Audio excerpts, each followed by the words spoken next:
మీకు అందరికీ శుభములు. ఈరోజు మనము పరిశుద్ధాత్మను పొందుటకు ఏమి చేయాలి అనేది తెలుసుకుందాం. అపోస్తలుల కార్యములు 1వ అధ్యాయము 13వ వచనం, 13వ వచనం, 14వ వచనం, 15వ వచనం చదువుకుందాం. వారు పట్టణంలో ప్రవేశించి తాము బస చేయుచున్న మేడగదిలోనికి ఎక్కిపోయిరి. వారెవరనగా పేతురు, యోహాను, యాకోబు, అంద్రియ, ఫిలిప్పు, తోమా, బర్తలోమయి, మత్తయి, అల్ఫై కుమారుడు యాకోబు, జెలోతే అనబడిన సిమోను, యాకోబు కుమారుడు యోధ అనువారు. వీరందరూ వీరితో కూడా కొందరు స్త్రీలను, యేసు తల్లి అయిన మరియయు ఆయన సహోదరులను ఏక మనసుతో ఎడతెగక ప్రార్థన చేయుచుండేది. ఆ కాలమందు ఇంచుమించు 120 మంది సహోదరులు కూడి ఉండగా పేతురు వారి మధ్య నిలిచి ఇట్లనెను. ఈ 15వ వచనం ప్రకారం ఎంతమంది సహోదరులు కూడి ఉన్నారంటే 120 మంది సహోదరులు కూడి ఉన్నారు. వారు ఎక్కడ కూడి ఉన్నారు? యెరూషలేము పట్టణంలో తాము బస చేసిన మేడగదిలో కూడి ఉన్నారు. ఎవరెవరు మేడగదిలో బస చేశారు? యేసుక్రీస్తును రోమన్ సైనికులకు అప్పగించిన ఇస్కరియోతు యోధా తప్ప మిగిలిన 11 మంది యేసుక్రీస్తు శిష్యులు, కొందరు స్త్రీలు, యేసు తల్లి అయిన మరియా, ఆయన సహోదరులు, ఇంకా కొందరు, మొత్తం 120 మంది కలిసి మేడగదిలో ప్రార్థన చేస్తూ ఉన్నారు. అట్లా ఎన్ని రోజులు ప్రార్థన చేశారో చూద్దాం. యేసుక్రీస్తు వారు పునరుద్ధానుడైన తర్వాత 40 రోజులు భూమి మీద తన శిష్యులతో ఉన్నారు. 40వ రోజున యేసుక్రీస్తుల వారు ఒలీవల కొండపై నుండి పరలోకానికి ఎక్కి వెళ్ళారు.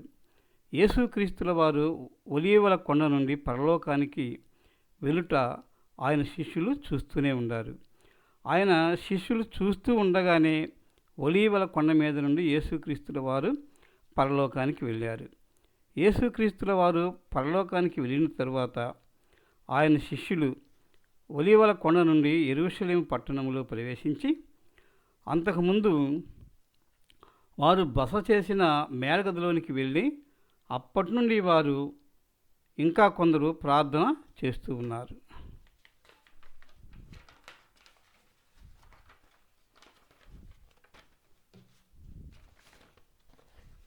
అయితే ప్రార్థన చేస్తూ ఉండగా ఒకరోజు ఏమైందంటే, అపోస్తలుల కార్యములు 2వ అధ్యాయము 1వ వచనం నుంచి 4వ వచనం వరకు చదువుదాం. పెంతెకొస్తు పండుగ దినము వచ్చినప్పుడు అందరూ ఒక చోట కూడి ఉండిరి. అప్పుడు వేగంగా వీచు బలమైన గాలి వంటి ధ్వని ఆకాశము నుండి అకస్మాత్తుగా వారు కూర్చుండి ఉన్న ఇల్లంతయు నిండెను. మరియు అగ్నిజ్వాలల వంటి నాలుకలు విభాగింపబడినట్లుగా వారికి కనపడి వారిలో ఒక్కొక్కని మీద వ్రాలగా అందరూ పరిశుద్ధాత్మతో నిండిన వారై ఆ ఆత్మ వారికి వాక్శక్తి అనుగ్రహించిన కొలది అన్య భాషలతో మాట్లాడసాగిరి. పెంతెకొస్తు పండుగ దినమున పరిశుద్ధాత్ముడు మేడగదిలో ప్రార్థించున్న వారి మీద వాలారు. పెంతెకొస్తు పండుగ దినము ఎప్పుడు వస్తుంది? యేసుక్రీస్తు వారు చనిపోయి తిరిగి లేచిన రోజు నుండి, అనగా పునరుద్ధానుడైన రోజు నుండి 50వ రోజు పెంతెకొస్తు పండుగ వస్తుంది. యేసుక్రీస్తు వారు ఒలీవల కొండ నుండి పరలోకానికి ఎక్కి వెళ్ళిన రోజు 40వ రోజు. యేసుక్రీస్తుల వారు పరలోకానికి వెళ్ళిన రోజు నుండి ఆయన శిష్యులు మేడగదిలో ప్రార్థన చేస్తూ ఉన్నారు. యేసుక్రీస్తు వారు పరలోకానికి ఎక్కి వెళ్ళిన రోజు నుండి పెంతెకొస్తు పండుగ వరకు 10 రోజులు, అనగా 10 రోజుల నుండి మొత్తం 120 మంది మేడగదిలో ప్రార్థిస్తూ ఉన్నారు. అప్పుడు పరిశుద్ధాత్ముడు మేడగదిలో ప్రార్థించుతున్న 125 మీద వాలారు. వరుసగా 10 రోజులు ప్రార్థన చేసిన తరువాత పరిశుద్ధాత్ముడు వారి మీద రాలారు. పరిశుద్ధాత్ముడు కొంతమంది మీదకి 5 రోజులకు రావచ్చు, కొంతమందికి 10 రోజులకు రావచ్చు, కొంతమంది మీదకి 30 రోజులకు రావచ్చు. అది వారి యొక్క ప్రార్థనా జీవితం మీద ఆధారపడి ఉంటుంది.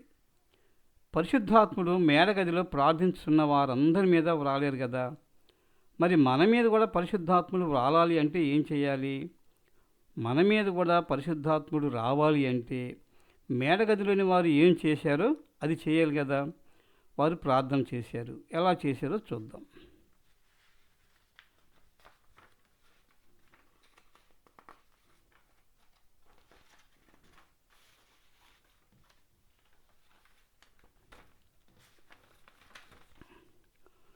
మరలా మనము అపోస్తల కార్యములు 1వ అధ్యాయం 14వ వచనం 15వ వచనం చదువుకుందాం.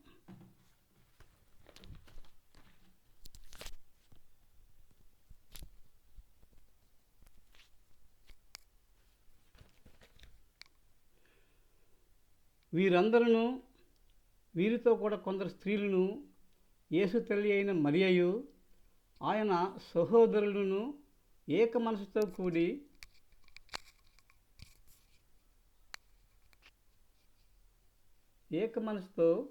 ఎడతెగక ప్రార్థన చేయుచుండిరి. ఆ కాలమందు ఇంచుమించు 120 మంది సహోదరులు కూడి ఉండగా పేతురు వారి మధ్య నిలిచి ఇట్లా నేను సహోదరులతో కూడి ఉండాలి. అక్కడ మేడగదిలో ఎంతమంది సహోదరులు ఉన్నారు? 120 మంది సహోదరులు ఉన్నారు. ఆ 120 మంది కలిసి ప్రార్థన చేశారు. అప్పుడు పరిశుద్ధాత్ముడు వారి మీదకి వచ్చాడు. మీరు కూడా ఒక్కొక్కరిగా కాకుండా 2 లేక 3 కూడి ప్రార్థన చేయండి. అప్పుడు పరిశుద్ధాత్మని పొందవచ్చు. మరి రెండవది ఏక మనసుతో ప్రార్థన చేయాలి. మేడగదిలో ఉన్న వారందరూ ఎలా ప్రార్థన చేశారు? ఏక మనసుతో ప్రార్థన చేశారు. ఒకే అభిప్రాయం కలిగి ఉండాలి. అందరూ దేవుని ఏక మనసుతో ప్రార్థన చేయాలి. కాబట్టి పరిశుద్ధాత్మను పొందాలంటే ఏక మనసుతో ప్రార్థన చేయాలి. మూడవది ఎడతెగక ప్రార్థన చేయాలి. మేడగదిలోని వారు వరుసగా 10 రోజులు ప్రార్థన చేశారు. అలా వరుసగా ఎడతెగక ప్రార్థన చేసినట్లయితే పరిశుద్ధాత్మను పొందుకోగలరు. కాబట్టి పరిశుద్ధాత్మను పొందుకోవాలంటే 1 సహోదరులతో కూడి ఉండాలి, 2 ఏక మనసుతో ప్రార్థన చేయాలి, 3 ఎడతెగక ప్రార్థన చేయాలి. కాబట్టి ప్రార్థన చేయుట మరవకూడదు. పరిశుద్ధాత్మని పొందకుండా మనము ప్రార్థన చేస్తే దేవునిలో లేనట్లే. పరిశుద్ధాత్మ నడిపింపు ఉండదు. కాబట్టి పరిశుద్ధాత్మను పొందుకునే విధంగా మన ప్రవర్తన తీరు నడత ఉండాలి. అపోస్తల కార్యములు 2వ అధ్యాయం 38వ వచనం చదువుకుందాం. పేతురు,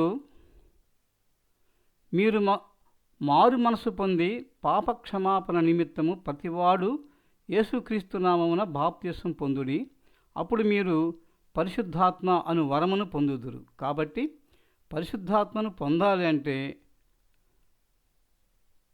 ముందు మారు మనసును కలిగి బాప్తిసం పొందాలి. అప్పుడు పరిశుద్ధాత్మ అనేటువంటి వరాన్ని వస్తుంది. మనకి పరిశుద్ధాత్మను పొందుకునే వరం వస్తుంది.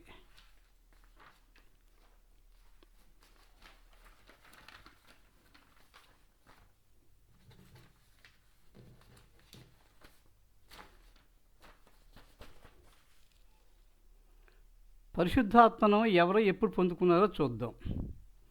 యేసుక్రీస్తు వారు పరిశుద్ధాత్మను ఎప్పుడు పొందుకున్నారో చూద్దాం. మత్తయి సువార్త 3వ అధ్యాయం 16వ వచనం. యేసు బాప్తిస్మం పొందిన వెంటనే నీళ్ళ నుండి ఒడ్డుకు వచ్చెను. ఇదిగో ఆకాశము తెరవబడెను, దేవుని ఆత్మ పావురము వలె దిగి తన మీదకి వచ్చుట చూచెను. యేసుక్రీస్తుల వారి మీదకి పరిశుద్ధాత్ముడు ఆయన బాప్తిస్మము తీసుకున్న వెంటనే వచ్చాడు. యేసు యోర్దాను నదిలో బాప్తిస్మం పొందారు. బాప్తిస్మం పొందిన తర్వాత నది ఒడ్డుకు వచ్చారు. ఒడ్డుకు వచ్చిన తర్వాత పరిశుద్ధాత్ముడు పావురం వలె యేసుక్రీస్తుల వారి మీదకి వచ్చాడు. కాబట్టి యేసుక్రీస్తు బాప్తీసం తీసుకున్న వెంటనే పరిశుద్ధాత్మను పొందుకున్నారు. అపోస్తల కార్యములు 8వ అధ్యాయం 14, 15, 16, 17 వచనం చదువుకుందాం. సమరయ్య వారు దేవుని వాక్యం అంగీకరించినని యెరూషలేములోని అపోస్తలులు విని పేతురును యోహానును వారి యొద్దకు పంపిరి. వీరు వచ్చి వారు పరిశుద్ధాత్మను పొందవలనని వారి కొరకు ప్రార్థన చేసిరి. అంతకుముందు వారిలో ఎవని మీదనూ ఆయన దిగి ఉండలేదు. వారు ప్రభు అయిన యేసు నామమున బాప్తీసం మాత్రం పొందిరి. పేతురును యోహానును వారి మీద చేతులుంచగా వారు పరిశుద్ధాత్మను పొందిరి. ఇక్కడ 8వ అధ్యాయం 12వ వచనం ప్రకారం ఫిలిప్పు దేవుని రాజ్యమును గూర్చి యేసుక్రీస్తు నామమును గూర్చి సమరయ పట్టణంలో సువార్త ప్రకటించుట వలన సమరయ పట్టణస్థులు పురుషులు స్త్రీలు కూడా బాప్తీసం పొందారు. ఈ వార్త సమరయ వారు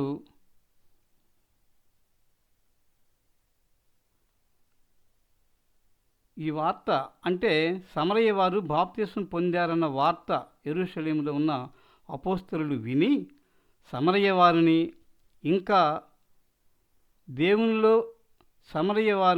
దేవునిలో బలపరచుటకు పేతురు గారిని యోహాను గారిని సమరయుల దగ్గరకు పంపారు. సమరయ వారు బాప్తీసం పొందారు కానీ పరిశుద్ధాత్మను పొందుకోలే. పేతురు యోహానులు సమరయలో బాప్తిస్మము తీసుకున్న వారి మీద చేతులుంచి పరిశుద్ధాత్మను పొందుకోవాలని ప్రార్థన చేశారు. అప్పుడు బాప్తిస్మం తీసుకున్న వారందరూ పరిశుద్ధాత్మను పొందుకున్నారు. అంటే పరిశుద్ధాత్మను బాప్తిస్మం తీసుకున్న కొన్ని రోజుల తర్వాత పొందుకున్నారు. సమరయ వారు పిలుపు చెప్పిన మాటలను నమ్మి బాప్తిస్మం పొందుకున్నారు. యేసుక్రీస్తులాగా బాప్తిస్మం పొందిన వెంటనే పరిశుద్ధాత్మను పొందుకోలేదు కానీ బాప్తిస్మం తీసుకున్న తర్వాత కొద్ది రోజులకు పరిశుద్ధాత్మను పొందుకున్నారు. ఇది 2వ ఉదంతం.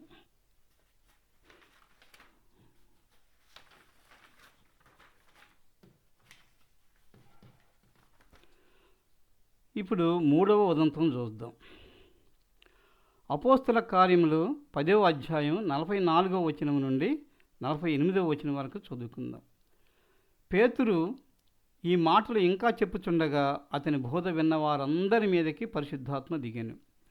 సున్నతి పొందిన వారిలో పేతురుతో కూడా వచ్చిన విశ్వాసులందరూ పరిశుద్ధాత్మ వరము అన్యజనుల మీద సైతము కుమ్మరింపబట్టు చూసి విభ్రాంతి నొందిరి.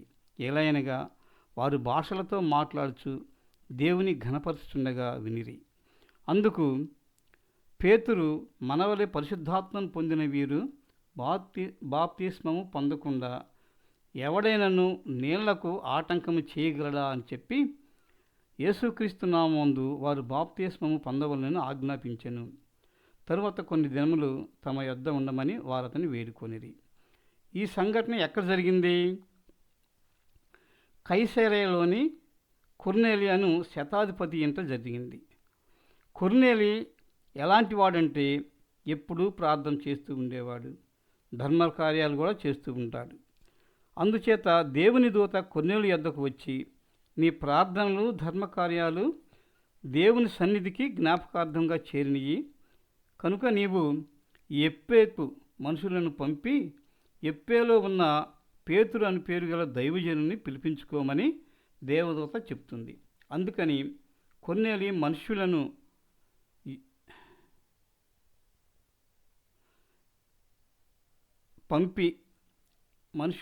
పంపి ఎప్పేలో ఉన్న పేతురుని పిలిపించుకుంటాడు. పేతురు వచ్చేసరికి కొర్నేలి తన బంధువుల్ని, ముఖ్యమైన స్నేహితుల్ని పిలిపించుకుని పేతురు మాటలు వినటానికి కనిపెట్టుకుని ఉండారు. పేతురు వచ్చిన తర్వాత పేతురును కొర్నేలి సాదరంగా ఆహ్వానించి ప్రభువు నీకు ఆజ్ఞాపించిన విషయాలను తెలియజేయమని కోరారు. అప్పుడు పేతురు దేవుని గూర్చినటువంటి విషయాలను బోధిస్తూ ఉన్నారు. పేతురు ఇంకా బోధిస్తూ ఉండగానే అతని బోధ విన్న వారందరి మీదకి పరిశుద్ధాత్ముడు దిగాడు. అయితే వారిలో చాలామంది సున్నతి పొందలేదు మరియు బాప్తిసం కూడా పొందలేదు. అయినా వారందరి మీదకి పరిశుద్ధాత్ముడు దిగాడు. వీళ్ళందరూ పరిశుద్ధాత్మని పొందుకున్నారు. కాబట్టి వీళ్ళకి బాప్తీసం ఇవ్వకుండా ఎవరో వీళ్ళని ఆపలేరు. కాబట్టి యేసుక్రీస్తు నామంలో వీరందరికీ బాప్తీసం ఇవ్వవలసిందిగా పేతురు ఆజ్ఞాపించాడు. ఇక్కడ ఏం జరిగింది? వీరు ఎప్పుడు పరిశుద్ధాత్మను పొందుకున్నారు? బాప్తీసం తీసుకోనక ముందే పరిశుద్ధాత్మను పొందుకున్నారు. బాప్తీసం తీసుకోలేదు, కానీ దేవుని యొక్క మాటలు శ్రద్ధగా వింటున్నారు, ప్రార్థనలో ఉన్నారు, అక్కడ కొంతమంది సహోదరులతో కూడి ఉన్నారు. వారందరూ ఏక మనసుతో పేతురు చెప్పే బోధన వింటూ ఉన్నారు. అప్పుడు పరిశుద్ధాత్ముడు వాళ్ళ మీదకి వచ్చారు. కాబట్టి కొర్నేలి ఇలాంటి వారు, కొర్నేలి ఇంటివారు, ఆయన బంధువులు, ఆయన స్నేహితులు బాప్తిస్మం పొందక ముందే పరిశుద్ధాత్మను పొందుకున్నారు. కొందరు బాప్తిస్మం తీసుకున్న తరువాత కొద్ది రోజులకు పరిశుద్ధాత్మను పొందుకున్నారు. యేసుక్రీస్తుల వారు మాత్రము బాప్తిస్మం తీసుకుని ఒడ్డుకు వచ్చిన వెంటనే పరిశుద్ధాత్మను పొందుకున్నారు. కాబట్టి విశ్వాసి అయిన ప్రతివాడు పరిశుద్ధాత్మను పొందుకోవాలి. Thank you.